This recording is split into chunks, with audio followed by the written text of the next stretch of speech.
Hey everybody, how's it going? I want to talk about that commercial Life Call. Do you remember that? Help, I've fallen and I can't get up. That was real popular back in 1987. It was kind of, it allowed elderly the opportunity to wear this call button. So if they fell, they could push a button and then they'd get a response. I think it would go into 911 or something like that, and then you'd have an ambulance show up and help you up off the floor. So I want to talk about parents that are stuck, that can't get up. And I'm going to tell you, my estrangement began 15 years ago, this plus whatever. It happened before the inception of the internet, before Facebook groups, before therapists, before it took off. I'm not the first person that's ever been estranged, and I won't be the last. But I can tell you, I fell, but I did get up. How did I do it? I didn't have anyone else to rely on. I didn't have anyone else to tell me, oh, it's okay, Laura, don't worry about it. You just stay where you're at. No worries. You don't have to get up. You can just sit there.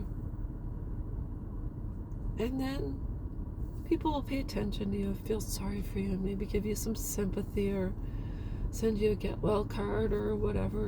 And so I have to tell you, I truly believe sometimes if you go on Facebook or you join groups or you look at these online therapists, I think you can truly get stuck. And I talk about my estrangement once in a while. Here I do. Outside of this, not so much. And the reason being is because I don't want to replay the same old song. I don't want to do the same dance. I would rather learn the Macarena than the two-step, and that's just me.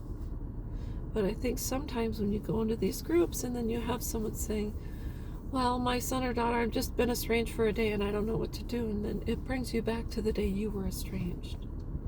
Or if they say, well, I can't see my grandkids, it can bring you back to the very moment your son or daughter told you would no longer have a relationship with your precious grandbabies. I'm not saying that groups can't be productive, but in most cases they're counterproductive because the oh, woe is me overrides everything else.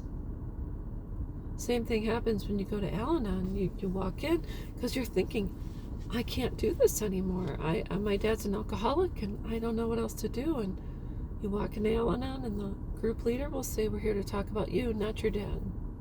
And you say, but my dad. And they'll say, no, we need to talk about you, not your dad. We need to teach you how to navigate differently because what you've been doing doesn't work. And so I took the long, hard road, and I had to put into play the life call. I had to get up. I had to grab a hold of the hands that said, let's go, we can get through this. Friends, prayer, church, etc. And at times, I'll be honest with you, when I'm dealing with someone new in estrangement, I can be pretty direct. If someone says, well, I talked to my daughter, I'm estranged from my daughter, but we talk once a week, I'll say, you're not really estranged. Then you'll hear other people say, well, I see my grandbabies, once a month, and I miss my daughter and this and that. And I'll say, how are you estranged if you see your grandbabies? Well, I see only half of them, but count your blessings. And I'm tough, and I'm not mean or anything like that, but a nice didn't get me better. It didn't allow me the opportunity to move forward.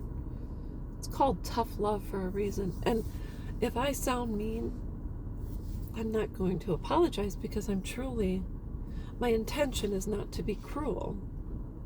It is to help you move forward. It is to help you find joy. It is to help you laugh again.